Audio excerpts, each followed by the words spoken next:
Good morning mga kalakotsera. Officially, ito na yung last day dito namin sa Bangkok. Bali, bukas kasi ng maaga, pabalik na kami ng Manila. So parang last full day namin dito ngayon. Kagigising ko lang, 7 AM na.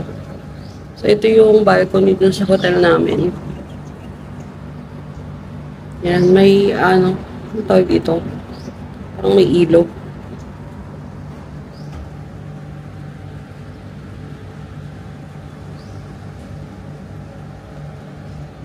Medyo gloomy yung weather. Hindi naman madilim, di rin maaraw. Siguro umulan kagabi. Pero ngayon okay na yan. Bali lalabas tayo, punta tayo na Asian City ngayong umaga. Magko-commute lang kami. Mag-BTS kami. Doon sa mga napanood kong TikTok, need namin BTS hanggang Kea Station. Then from Kea Station, it's either mag-minibus number 36 kami or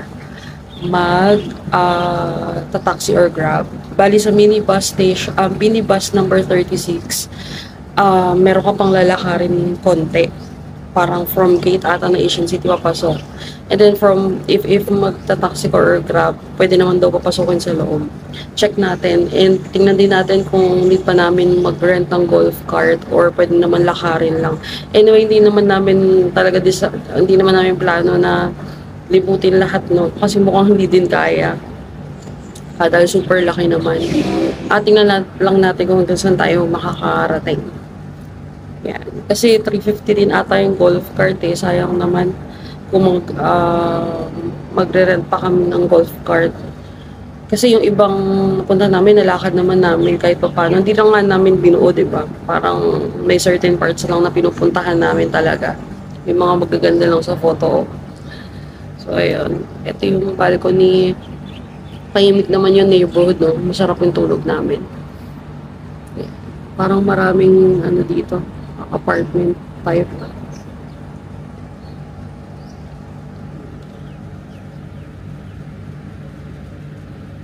Tsaka malinis yung nila. Parang, sa atin kasi ano man tawag dyan, kanal. Malinis yung kanal nila. Walang basura. Wala rin mga floating objects. Diba? Kahit katabi siya ng bahay. Tsaka yung mga bahay dito, in fairness, malinis diba? Ayan. Walang basurahan, walang basura, walang kahit na na malapit dun sa estero. Estero pala talaga sa Tagalog. Yun.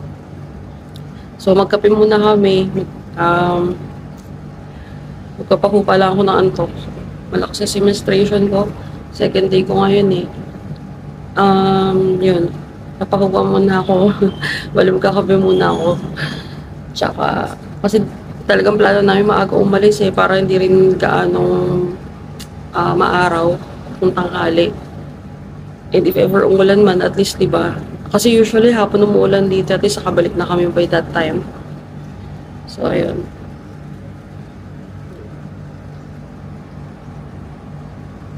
Balik ako kayo mamaya. Alright, so mga kalakotsera, if ever magte-train kayo or magko-commute kayo going to Asian City, from Bangkok Center, sakay lang kayo ng BTS train going to Kea Station. So from Kea Station, pagbaba nyo ng train, pagka-exit nyo, merong mga nag-iintay doon na minibus number 36. Tulad nito, so pag-exit namin ng Kea Station, may mga nag-aabang na dyan sa baba na minibus. Parang jeep siya. Jeep style siya sa atin.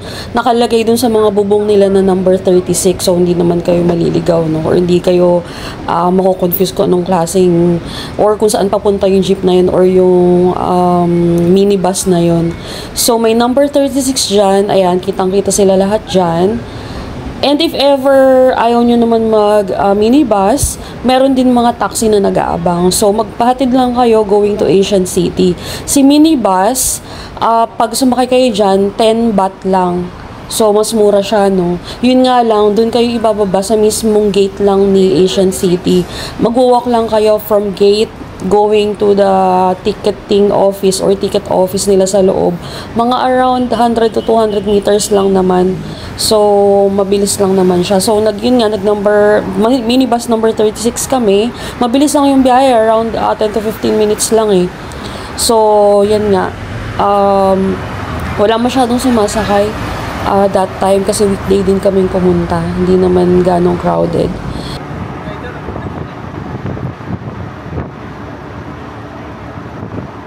Lang guys, if ever gusto nyo mag-commute, minibus number 36 from Kea Station, BTS train. 10 baht lang yan. Yun lang.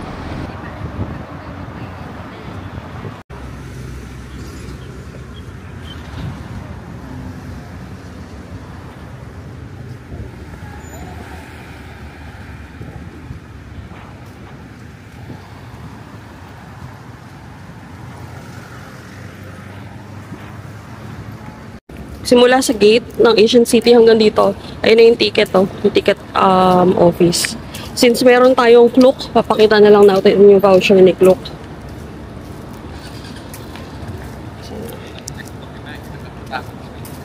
Yan o.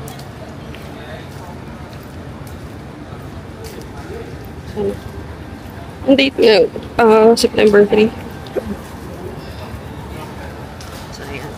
May ATM o.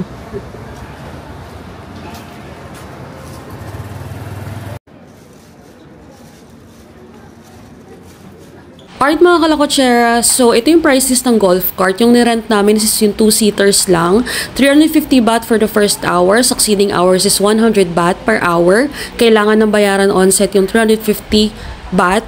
And kailangan din meron kayong driver's license kung magre-rent kayo. Okay lang yung papel kasi yun lang din yung pinakita namin kung wala pa kayong PVC card na driver's license. Mga kalakotsera, na-redeem na natin yung ticket natin kay Klook. So, nagbigay yung teller or yung cashier ng map. Napakalaking map. Bali, meron ding audio English guide doon.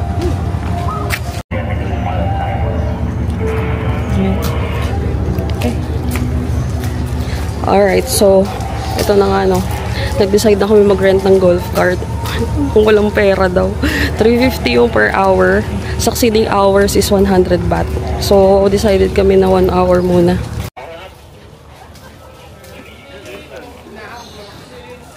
Okay na, sumakay ka na. Pinidyon ko na.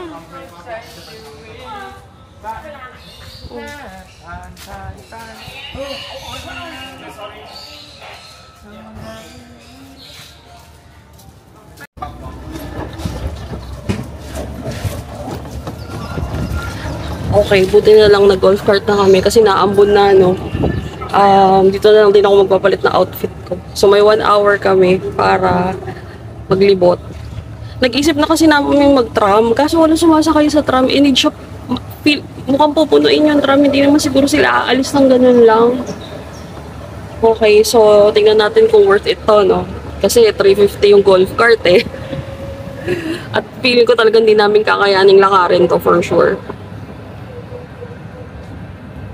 Nandahan ka lang daw. Ayan.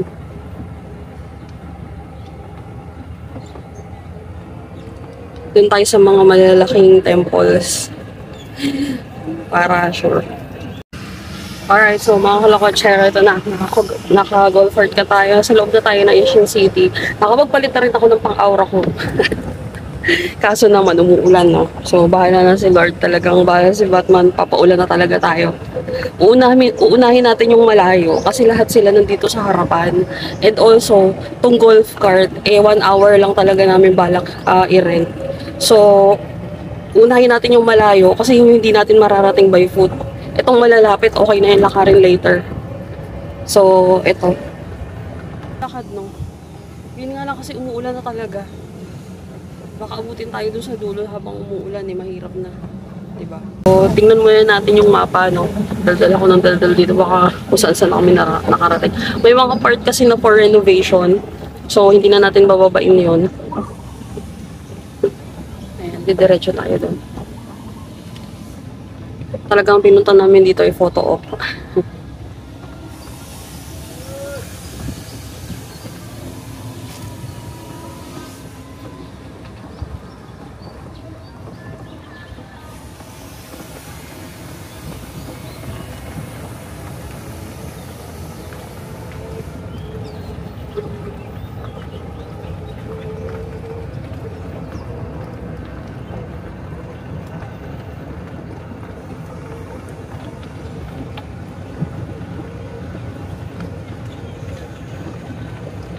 So,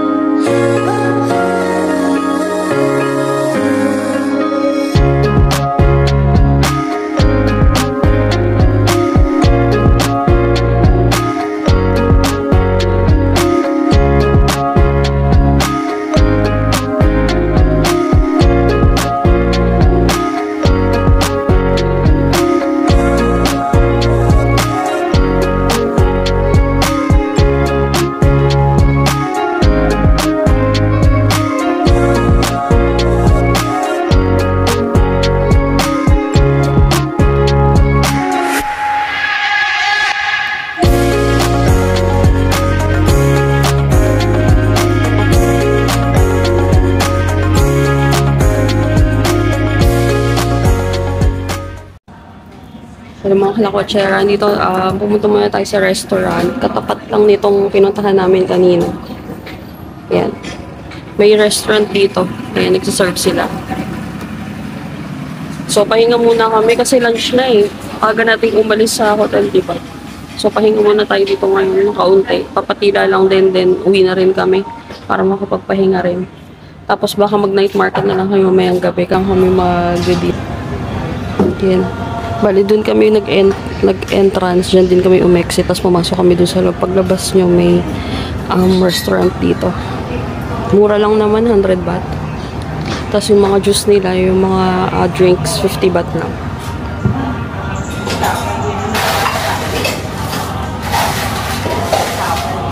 Okay mga kalakotsara, lumabas yung order namin. Bali, fried rice with egg.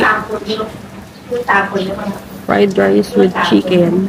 And authentic pad thai.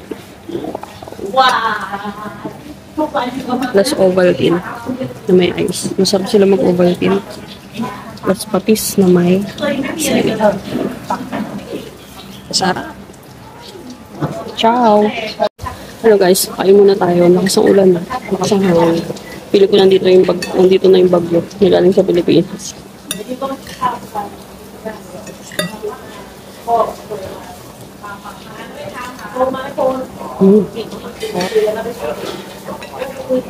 Ang sarap.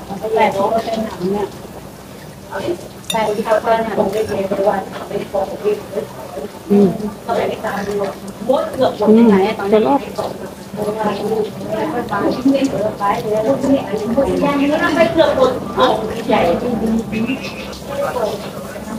Saan yung nalo mo na lahat?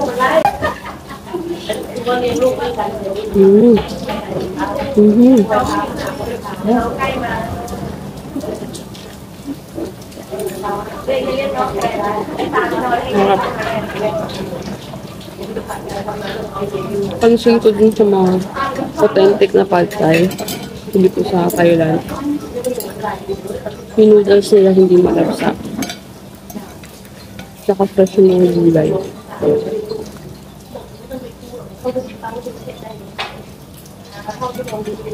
Tsaka yung toge nila hindi tinitipid. Yung toge kasi sa atin parang hinahalo na siya pagka-serve. Dito kasi parang nakahiwalay siya para siguro hindi ganun ma-overcook. Sarap. Siguro mo 100 baht lang. Ang sarap. Worth it yung hindi namin pagkain ng rice ng 3 days. Ang sarap.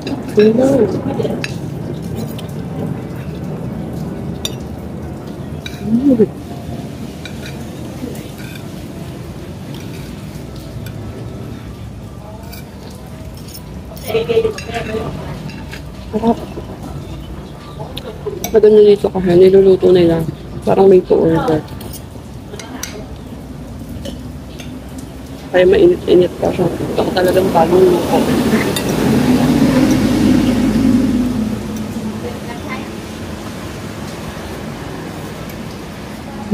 Sarap. Ang sarap. Ang sarap. Ito kasi Asian City, hindi pa ganun ka kompleto. Parang kompleto pa lang siya. Baka kasi pumunta kayo tapos mag-disappoint kayo. Bakit konti lang yung mga photos mo.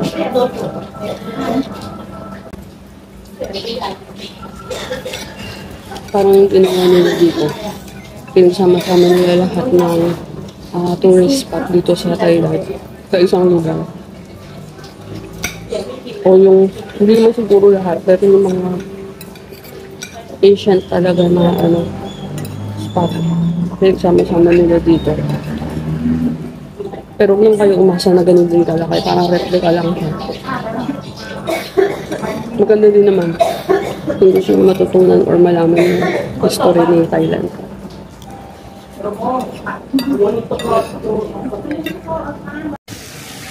So yun na nga mga kalakotsera. Habang naglalakad tayo rito, uulitin ko lang kung paano pumunta dito ng DIY. If in case gusto nyo mag-explore pa ng ibang pupuntahan dito sa Bangkok.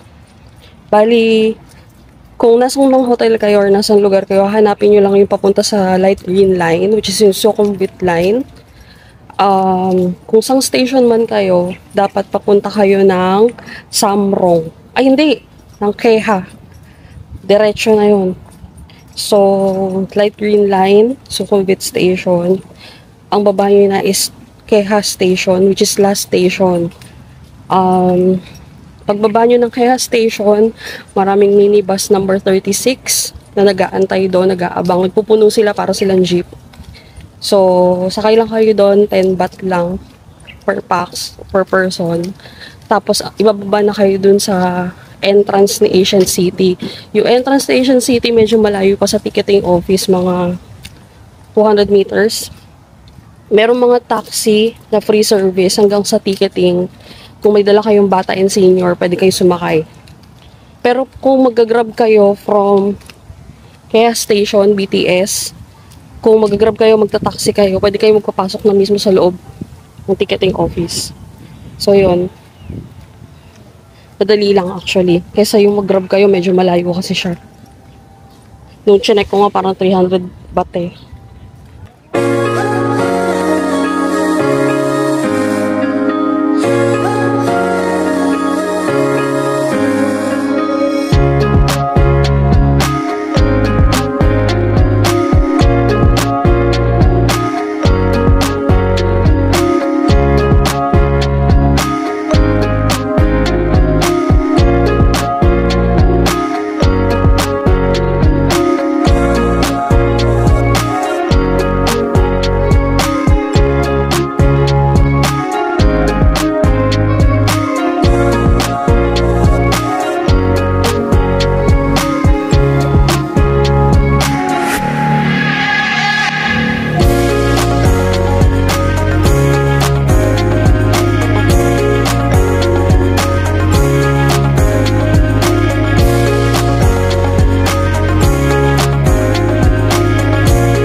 Pero mga kalakotsera, dito pa rin tayo sa Bangkok.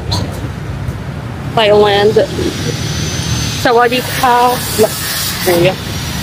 Bali, naglalakad tayo papunta ng from Kaheng Night Market. From Kamhaeng Night Market. Ewan ko kung tama yung pagkakapronounce, pero yun yung pagkakabasa ko. Siya yung pinakamalapit na night market sa hotel namin actually. Malapit. Pero 25 minutes na kami naglalakad. Dapat magka-prato naman kami kaso katamara na. Chill-chill na lang sana yung oras namin ngayon since pauwi na kami bukas ng Manila. Kaya yung mga malalapit na lang siguro. Anyway, kakain lang naman kami. Hindi naman kami mamimili. Siguro kung may pambili kami ng pang souvenir o pang pasalubong, magpaprato naman kami. Pero dahil tayo ay nagtitipid na. Hindi na. Kakain na lang tayo ng mga street foods. Mag-food trip tayo ngayon. Ubusin natin yung natitira nating bat. Char.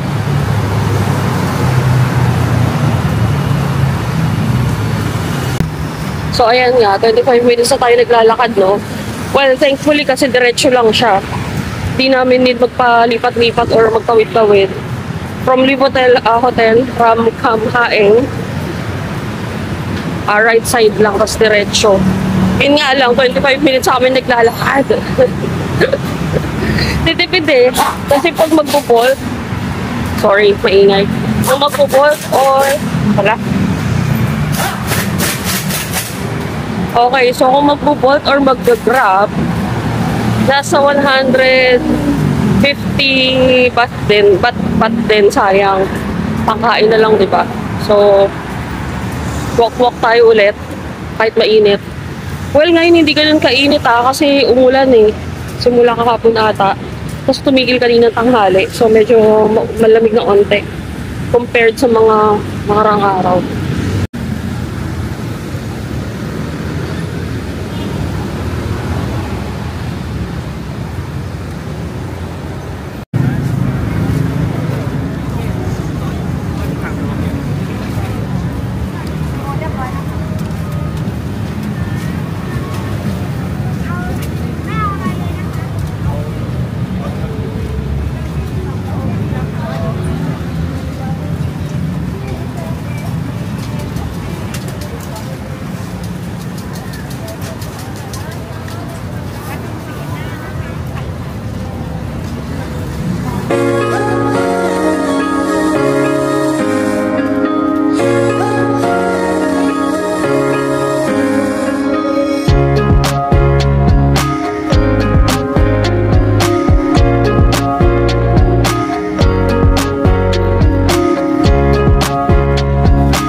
So yun na nga, yung budget natin is 200 baht lang. Nakarami na tayo, dalawang sweet corn, isang salad, 6 na sushi rolls, Tapos isang pancake natin pas lang. So, sana may makita tayo ref magnet ibang ko. Kasi meron na kaming patay eh.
Okay.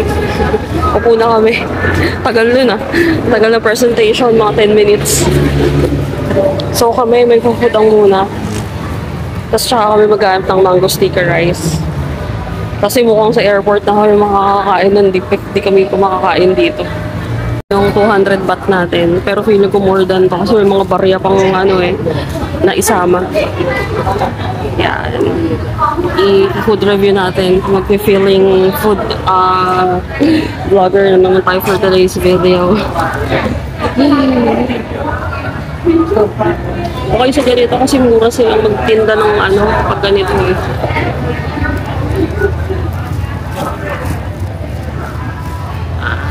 Dito tayo maayos.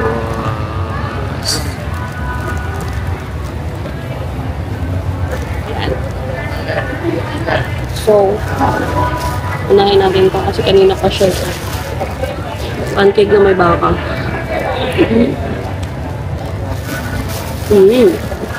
Asang pancake siya.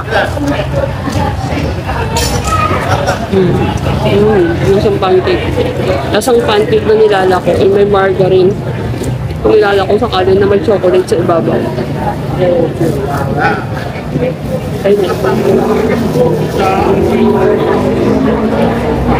Alam mo, higit sa lahat. Ito ang pinaka-favorite natin. As in, sobrang favorite ko ang mais. As in. Yan. Yung mga ganyan.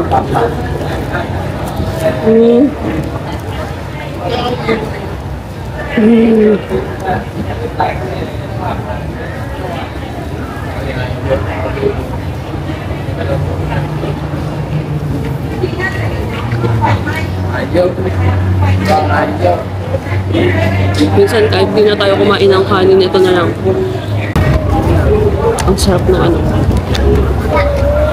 Yung salad nila. Mukbang. Ang natin pagkain natin.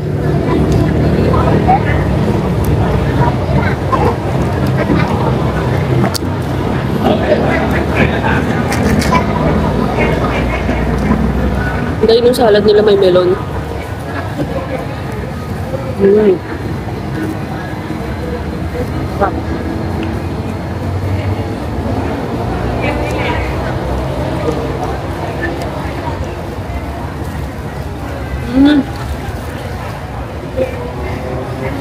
Ang sarap.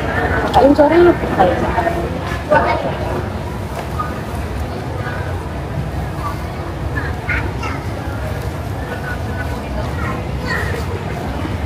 Sanay tayo kumain ng ganito. Parang awang kambing. Ang sarap. Tapos kami na. Pwede pala ito gawin sa bahay. Mayonnaise lang. Pwede ito kupay ito. Kupay. Kupay. Kupay.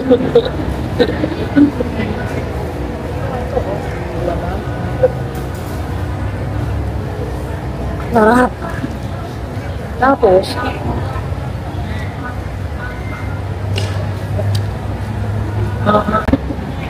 May nabasa.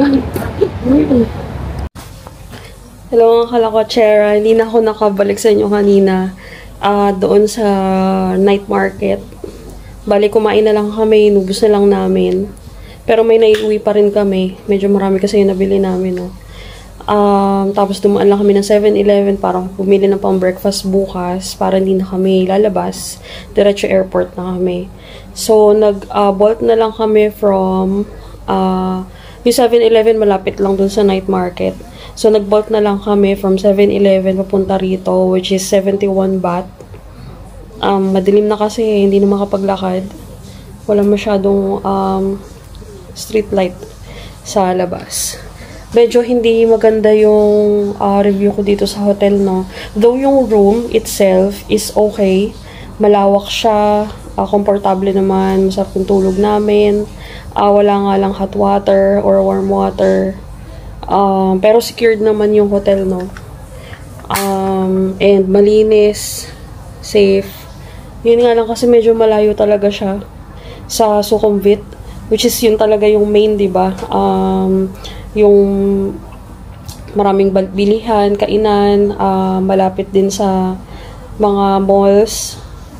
And doon sa Sukhumvit line or doon sa light green line ni BTS. Malayo kasi ito sa BTS, medyo lalakarin pa mga kulang-kulang 1 kilometer din. So, lagi namin siya nilalakad papunta doon. Feeling ko nga nangayayat ako, no? Yun, medyo hindi lang maganda talaga yung review ko. Though yung mga review na nakita ko kay Klook, maganda naman siya. Yun nga lang siguro, if hindi ka nagtitipid, pwede. Yun nga lang kasi medyo DIY nga, diba? Tsaka nagtitipid kami. Pero okay lang, at least, diba? Next time, alam na natin kung saan. Ano pa ba? Dito sa trip na to, sa Thailand, all goods naman. As in, masaya. Medyo ano naman natin yung budget natin, no? Hindi naman tayo masyadong lumampas dun sa budget natin. Kahit papano, nandun pa rin tayo sa goal natin na 5,000 baht from Pattaya. Nagdagdag lang siguro kami ng 2,000 baht. Kasi nga, doon sa Pattaya, doon nagnunok kami, medyo malayo pala. 300 baht one way yung Bolt. So, balikan is 600, kaya napa-withdraw kami ulit ng 1,000 that time. Tapos yung pabalik naman dito kay Bangkok, kailangan kasi ng deposit kapag mag-check-in dito sa hotel sa Live Hotel. Kaya no choice kami na pa-withdraw ulit kami ng 1,000. Which is hindi pa namin nagagamit kasi nandun siya sa lobby. Makukuha lang namin siya pang check-out. Siguro pagdating na lang namin ng hotel, I mean ng airport. Or magamit namin pang Bolt papunta ng airport. Tapos bibili na lang kami ng kung ano-ano doon. And kakain. So, yun. Napadagdag lang kami ng 2,000 dun sa original budget namin na 5,000 baht. Which is goods lang din, at least, diba? Next time, alam na natin kung paano. So, yun. Siguro dito na mag-end yung Indochina trip natin. Balikan ko na lang kayo bukas pagka dating natin sa airport. Wala kami additional baggage. Yun parang 20 kilos na inad ko. Yun lang. Actually, wala kami nabiling pasalubong. Hindi naman kasi kami panay bumibili ng pasalubong pag umaalis. Bihira kaming bumigay ng pasalubong unless talagang gusto kong bumili. Well, hindi naman kasi kami OFW para magpasalubong sa Pilipinas, diba? Though nagpapasalubong naman kami, mga candy-candy lang. Pero yung sabihin mo talagang maramihan, hindi. Kasi budgeted nga yung travel eh. Talagang for experience talaga to. Hindi siya yung for para mamili pa ng pasalubong. So, yun. Yun lang. Balikan ko kayo bukas pagkadating namin sa paano ba i-pronounce yun? Suvardamum Airport. Suvardamum nakalagay dun sa TikTok airport. Hindi daw Suvardabumi airport. So, balikan ko kayo bukas. Good night.